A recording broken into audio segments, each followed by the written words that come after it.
C'est auprès du Père que Jésus entraîne ses disciples.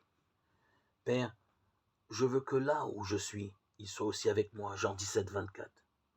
Oui, en vérité, c'est d'auprès du Père et en son nom que cet homme, affronté comme nous aux limites de la condition humaine dont il assume toute la faiblesse, s'adresse à nous avec une simplicité sans pareille.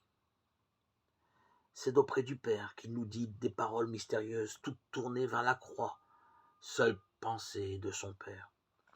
Parce qu'il nous parle d'auprès du Père et qu'il dit ce qu'il voit auprès de lui, Jean 8, 38. Jésus nous entretient de ce qu'il sait être le dessein du Père sur lui. Il nous parle toujours d'auprès, de la croix à laquelle il se s'est voué.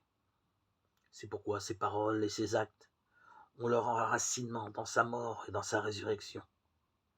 Ils jaillissent littéralement de la croix, présente en lui, acceptée, voulue par lui pour réaliser la volonté du Père, la rédemption de tous les hommes. C'est pourquoi ils ne peuvent être compris que dans sa mort et dans sa résurrection.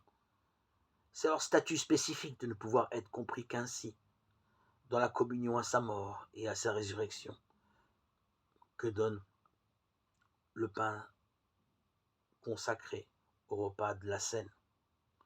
Et l'Esprit jaillit de son côté transpercé.